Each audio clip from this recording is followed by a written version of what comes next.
समाज है तो इतना, मगर अधिकार कितना प्राप्त कर रहा है? इतना। और जो सवर्ण समाज है इतना, अधिकार प्राप्त कर रहा है इतना। अनुसूचित समाज कितना है? इतना, अधिकार कितना प्राप्त कर रहा है? इतना। सोचिए, तो हंसी इस बात की आती है कि हमारी आबादी तो ढाका भर है, मगर हम लोग क्या है, अधिकार क्यों नहीं ले पाए? बटे हुए लोग किसमें बटे हैं? जातियों में बटे हैं।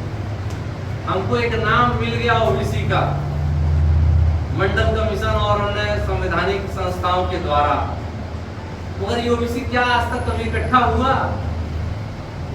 यादव को निषाद से, निषाद को बनिया से, बनिया से राजभर को, राजभर को विश्वकर्मा से, विश्वकर्मा को नाव से, नाव को, तमाम ऐसी जातियां हैं जिनसे लड़ाने का काम किया गया, डिवाइड एंड रूल का काम किया गया।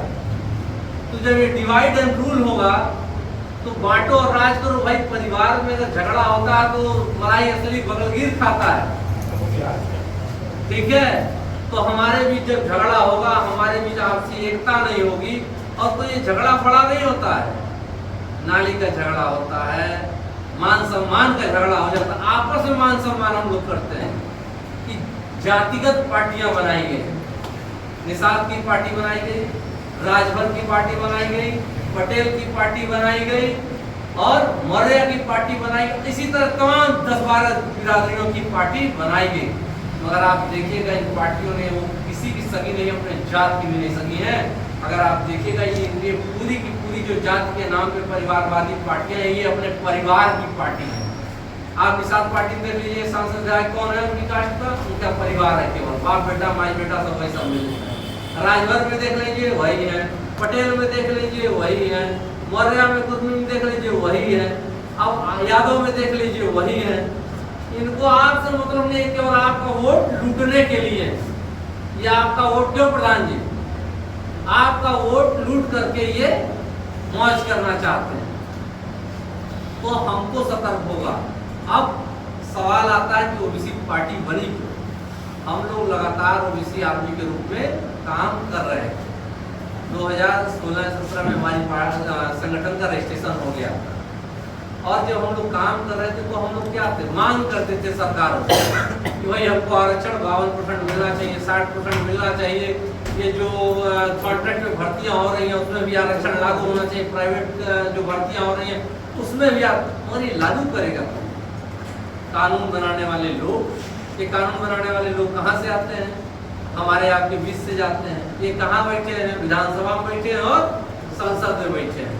तो संगठन तो चुनाव लड़ नहीं सकता, राजनीतिक शक्ति हासिल कर नहीं सकता, और बिना राजनीतिक शक्ति के हम कुछ भी नहीं कर सकते, केवल इसे कटोरा लेके मांग सकते हैं भीख। और जब भीख मांगेंगे तो क्या मिलेगा? भीख ही मिलेगी, राजपाट कोई नहीं देगा। राजपाट लेने के लिए आपको राजनीतिक शक्ति हासिल करनी होगी, अपना संघ बनाना होगा। कहा गया है संघे शक्ति कलयुगे, कलयुग में संघ की शक्ति है, जिसकी टीम है वही राज करेगा। कहा जाता है वीर हो गया वसुंधरा, जो वीर है वही वसुंधरा को भोगेगा।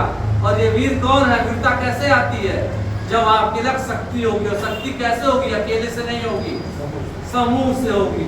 और 10, 20, 50, 100, 2000, 10,000, 20,000, 50,000 के समूह से नहीं होगी। आपकी आबादी आज 70 करोड़ है, देश में 80 करोड़ के करीब आपकी आबादी है, और अगर दलित भाइयों को भी ले लिया जाए तो 140 करोड़ का 85% है। आप अगर जिस दिन ये समूह आपके साथ आ गया, केवल पिछड़ा समूह आ गया, तो प्रधान से लेकर के संसद तक आपका कब्जा होगा, और अपने आरक्षण की 60% आरक्षण आप प्राप्त कर लेंगे।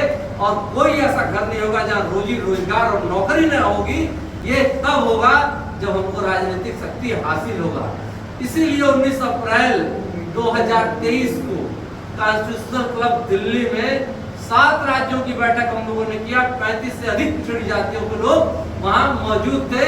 हम लोगों ने निर्णय लिया कि हम लोग देश की पहली पिछड़ों और दलितों की पार्टी बनाएंगे। जिसका करते हैं हमारे वो दलाल हैं, मैं बता दूं।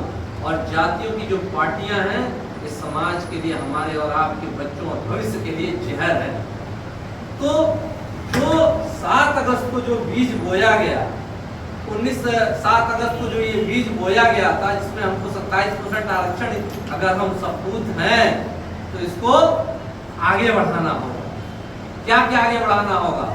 इसकी तो लड़ाई लड़ेंगे ही, मगर अपने शिक्षा की भी हम बात करेंगे, अपने बच्चों को पढ़ाने का काम करेंगे, अपने संविधान को जानने का काम करेंगे, हमारे क्या राइट्स हैं उनको जानने का काम करेंगे, किस तरीके से हम अपने लोगों का हित कर सकते हैं। ये नहीं केवल अपने परिवार का ना, आप अपने